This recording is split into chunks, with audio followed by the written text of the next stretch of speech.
24 minutes pour une rencontre. Une chronique proposée et présentée par Périgordine, alias Emma Lassor, journaliste et youtubeuse. Qu'y a-t-il de plus attractif dans le métier de journaliste que les rencontres qu'on fait sur le terrain ? Une fois par mois, je prolonge le dialogue avec l'une de ces rencontres de personnalités qui font bouger la Dordogne. Si le courant est particulièrement bien passé entre nous, c'est parce que, comme moi, elles aiment ce qu'elles font et ont à cœur de le partager. Prêt pour une nouvelle rencontre ? C'est parti !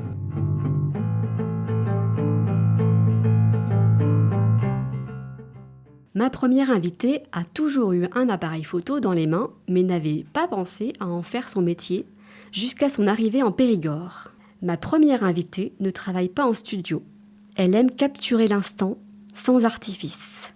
Et enfin, ma première invitée a un regard engagé sur son environnement et privilégie le travail collaboratif. Elle coanime le réseau des premières Nouvelle-Aquitaine en Dordogne.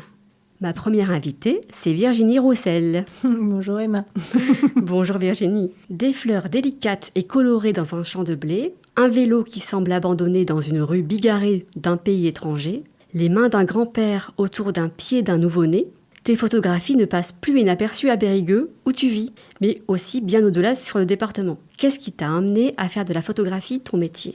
En fait, je crois que c'est mon arrivée dans le Périgord, ce changement de rythme, ce fait de se dire et pourquoi pas essayer, pourquoi pas en fait faire de cette terre d'accueil, puisque je ne suis pas originaire du Périgord, j'y suis arrivée en 2013. Pourquoi ne pas essayer de faire de la photographie un métier ? En fait, j'ai d'abord commencé par exposer des photos en fait en ayant un numéro SIRET spécial en fait à artiste libre. Et puis finalement, je me suis dit que je pouvais essayer de tenter autre chose en fait en faisant des prestations et de mettre cet œil artistique qui avait été découvert au service des particuliers et des entreprises. En quelle année, du coup, tu as créé ton entreprise ? 2018, grâce à beaucoup de concours de circonstances. En fait, je pense que j'ai fait beaucoup d'études, mais jamais en photographie. J'ai commencé à faire ma première formation photo à partir du moment où j'ai fait ma première exposition. Donc ça, c'était en 2011, si je dis pas de bêtises, c'était dans le Jura. J'ai fait ma première exposition là-bas, en fait, sur un thème autour de l'artisanat.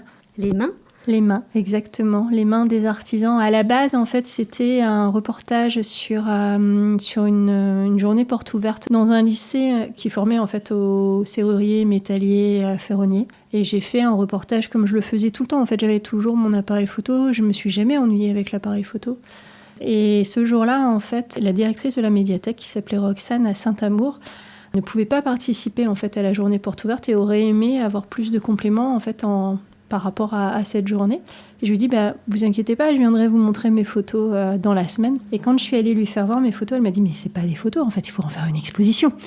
Elle me dit, c'est pas protocolaire, mais là, j'ai 3 semaines de libre, j'ai pas d'exposition. Si vous êtes capable de me les imprimer et de les produire, en fait, de me les amener, on lance votre première exposition. Et c'est comme ça qu'à Saint-Amour, j'ai eu ma première exposition. Et j'ai gagné le premier prix photo à l'époque.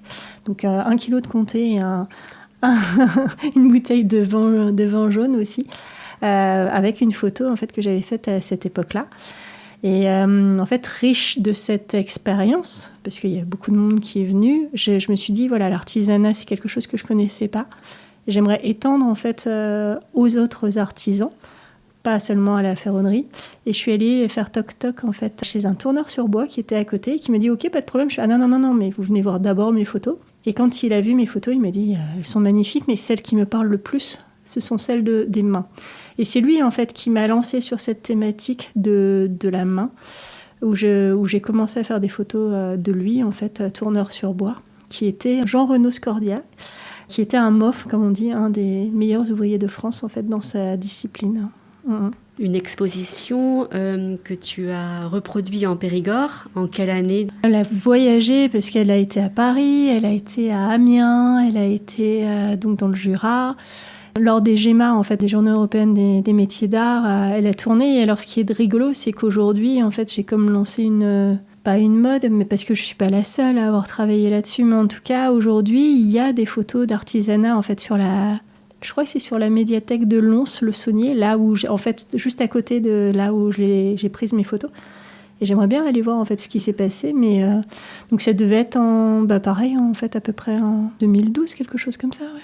C'est les premières photos et après ça s'est mis en place quand je suis partie après en Haute-Normandie, parce qu'à l'époque j'ai été toquée à la Chambre des métiers de Haute-Normandie qui m'a offert en fait une super expo chez eux avec des tirages en 60 par 90 et quand on goûte au grand tirage et au grand format, on se dit waouh, il faut faire quelque chose avec. Donc j'ai eu un dossier de presse et puis j'ai passé ce dossier de presse. Donc j'étais toujours amateur à l'époque. J'étais pas du tout partie pour en faire un métier. Mais je commençais à m'exposer, j'avais plus peur de ça. Et puis j'ai réussi à avoir une expo où là on me les a fait tirer en 80 par 120, où j'ai été accueillie également au musée de la Reine Bérengère au Mans, avec une commissaire d'exposition, s'il vous plaît, et sur les grilles de l'abbaye Saint-Vincent. Donc j'étais vraiment accueillie en fait avec cette exposition Homo Faber qui m'a ouvert énormément de portes et qui m'a donné confiance en fait en ma photo. Voilà, Homo Faber, je cherchais le nom, merci. Et donc elle était accrochée en Périgord. Je reviens sur ma question, j'ai pas eu la réponse. En quelle année du coup? Pour les GEMA, ça devait être en 2017, mais voilà, quelque chose comme ça je pense. Peut-être 2016, 2017. D'accord. Il y a eu d'autres expositions, je pense à celle du vélo. Oui, alors là, si je dis pas de bêtises, c'était en 2014, il y a dû y avoir le Tour de France qui est passé à Périgueux. Et à l'époque, j'étais salariée et mon patron me dit faut qu'on trouve quelque chose, faut qu'on fasse quelque chose autour du vélo. Et je lui dis, je dois avoir forcément des photos de vélos. Et en cherchant, je me suis rendu compte, c'est comme ça que je me suis rendu compte que je travaillais en série. J'avais pris des vélos, je savais, mais je ne pensais pas en avoir pris autant. Et j'ai compulsé en fait toutes ces photos de vélos. Et en fait, Vélocipède est né à ce moment-là, en fait, à l'occasion du passage du Tour de France à Périgueux en 2014. Parce que cette exposition était également au musée Robert Doisneau à Carlux, ou Carlu en tout cas. Et donc, il y a 2 de ces photos qui sont dans le fond aujourd'hui Robert Doisneau. Donc c'est plutôt chouette. Carrément. Donc il y a eu d'autres expositions et puis aujourd'hui ton travail est reconnu. Est-ce qu'on peut dire que ton activité est en progression d'année en année? Je pense que les portes se sont ouvertes au fur et à mesure. Et puis la photo, c'est assez long en fait aussi à créer un réseau, à se faire connaître et reconnaître.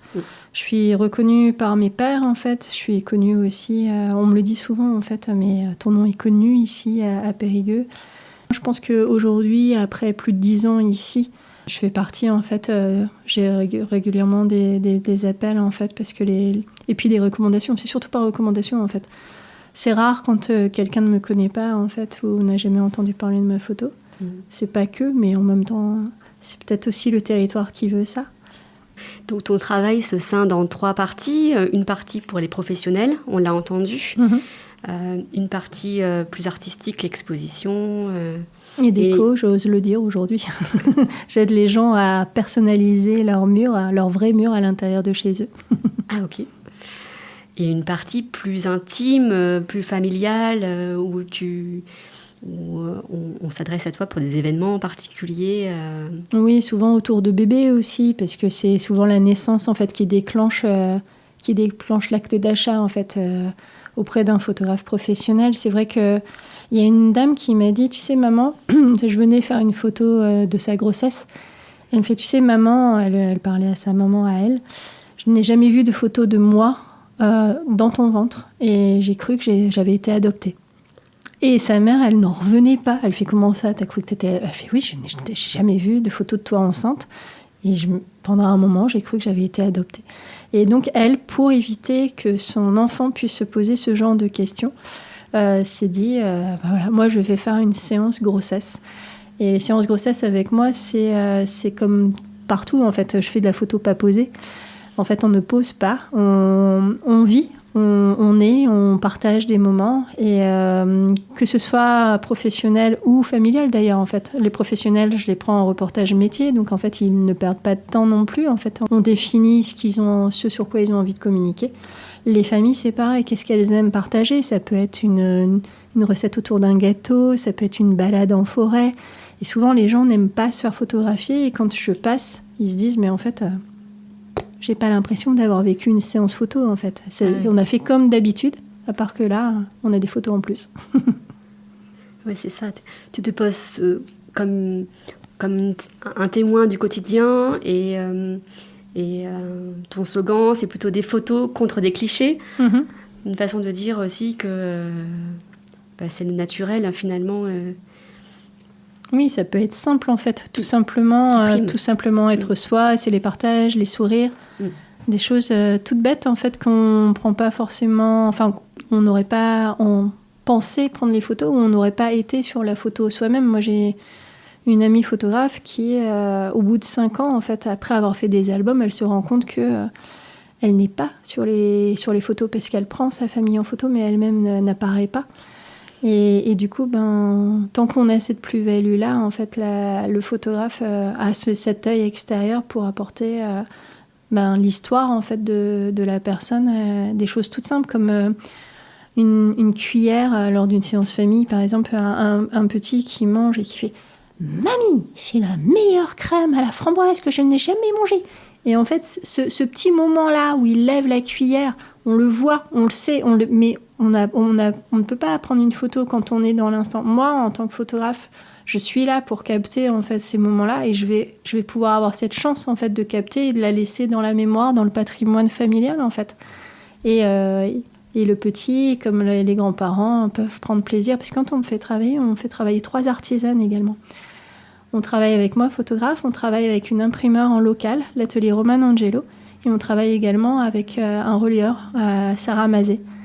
Donc du coup, en fait, voilà, on est à 3 à travailler, en fait, parce que pour moi, faire travailler un photographe professionnel, c'est un peu dommage de ne pas avoir cette douceur du papier, ce côté... je refeuillette, en fait, mon histoire à travers de belles photos.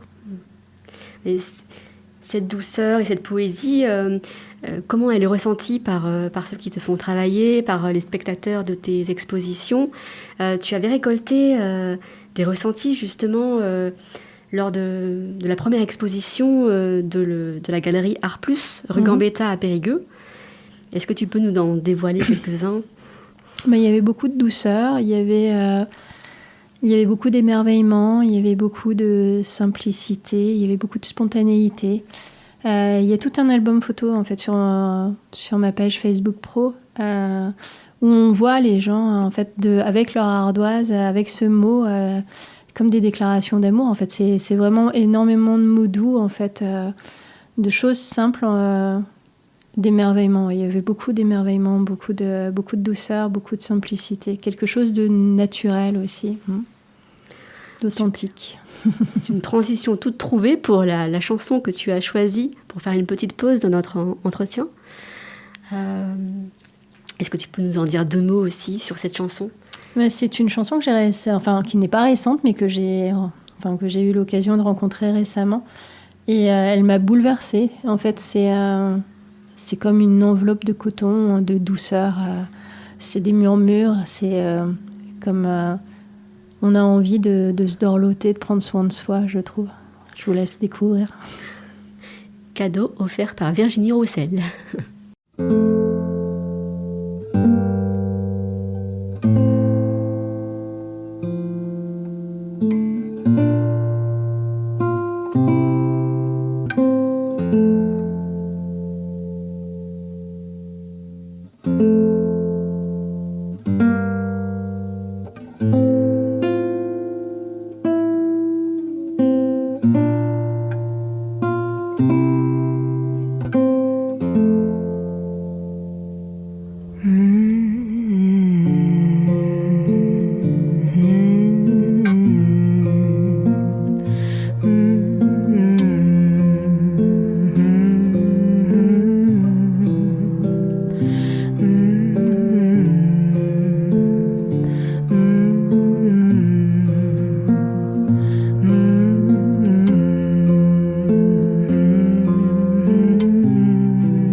Alors nous avons écouté une chanson de... Acey Jane, Oh I Love You. Que c'était bien.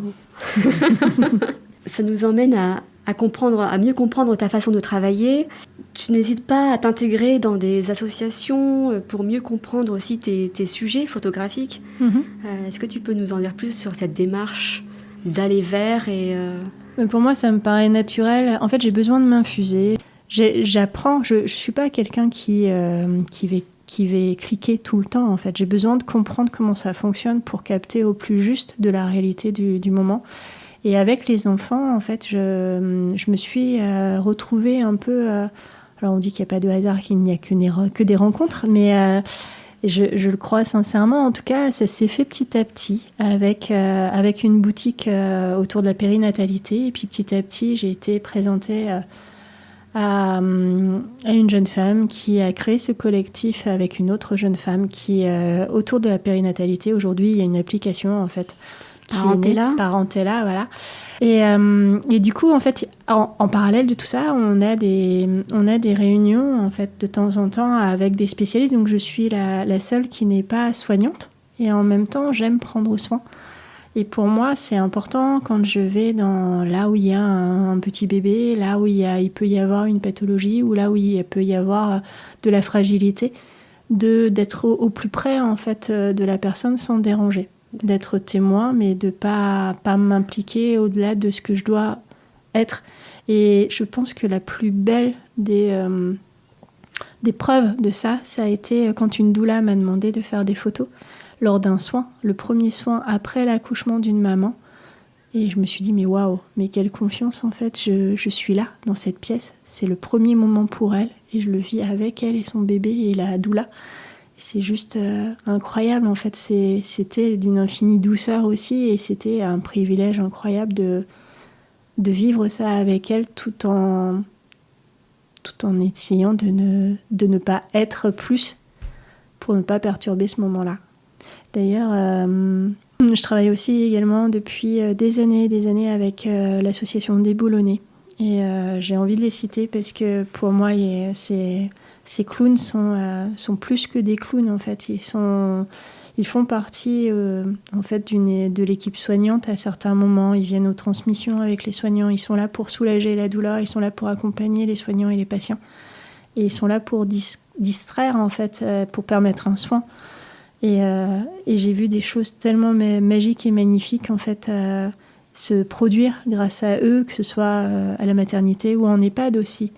D'arriver à capter et cette mise en abîme en fait moi j'étais subjuguée en fait par ce qu'il faisait, donc je captais. Il y a eu un écrivain qui a écrit en fait sur mes photos en fait, donc ça a été il y a eu un livret en fait de faits, il y a eu une exposition faite autour d'un secteur fermé à Alzheimer aussi, et c'est tout ça en fait c'est entrer dans des univers différents. C'est me sentir à l'aise dans ces univers différents, c'est pouvoir en parler avec douceur et de façon humble en fait, mais de pouvoir être là mon appareil photo c'est comme un laisser-passer. Ça me permet de vivre tellement d'expériences. Enfin, j'adore mon métier et pour rien au monde je serais autre chose que photographe. Comme je l'ai dit en présentation, tu co-animes le réseau des premières Nouvelle-Aquitaine en Dordogne. Mm-hmm. C'est aussi un regard engagé sur ton environnement. Le fait que tu privilégies le travail collaboratif, c'est important pour toi ? C'est important en fait que on m'a choisi pour ma douceur en fait aux premières. C'est une association, un réseau, surtout un incubateur, et ça permet à toutes les femmes qui ont envie d'entreprendre, femmes ou équipes mixtes, d'avoir la possibilité de bénéficier de formations gratuites ou offertes plus ou moins, parce que c'est souvent en fait avec des subventions, donc beaucoup de choses sont prises en charge. Mais tous les lundis, les premiers du mois, on se regroupe autour d'un café. Ça permet de sortir de la solitude de l'entrepreneur. Ça permet de discuter, ça permet d'avancer plus vite. Ça permet de voir que ensemble on va plus loin et plus vite aussi. Ça permet de relativiser, de se dire ah mais en fait je pensais j'avais pas avancé, mais finalement j'avance dans mon projet, ou ah tiens ça j'ai réussi. Bon t'inquiète pas, tu vas y arriver aussi puisque moi je l'ai fait. Et puis, ça permet de continuer de se former tout le temps parce qu'on a des sujets business, en fait, une fois sur deux, de développement personnel également parce qu'il faut prendre soin de soi. Au niveau de tes actualités, est-ce que tu as des dates à annoncer ?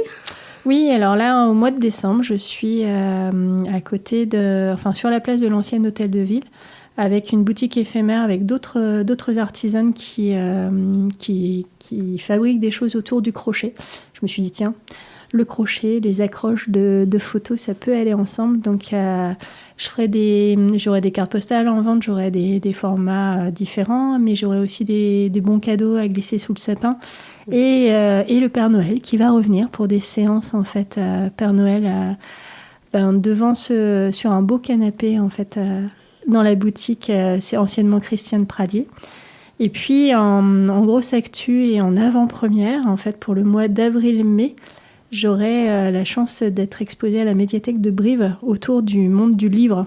J'avais envie d'inonder d'images autour du livre et qu'est-ce que ça peut être que la lecture aujourd'hui. Pour en revenir à tes dates en décembre, ce sont les 14 et 15 décembre et 21 et 22. Oui, c'est bien ça, en fait, pour les séances Père Noël, sachant que en fait, je serai certainement à la boutique dans la semaine qui sera entre les deux, là, du 16 le 16 au 20. Je dis 20 ans, avec mes origines du Nord. Voilà, une très belle façon de terminer l'année 2024. Mettre des petites étoiles dans les yeux des enfants comme des parents. Les 24 minutes se sont écoulées. Retrouvez mes rencontres en podcast sur le site d'RLP et sur ma chaîne YouTube Périgordine. 24 minutes pour une rencontre. Une chronique proposée et présentée par Périgordine, alias Emma Lassor, journaliste et youtubeuse.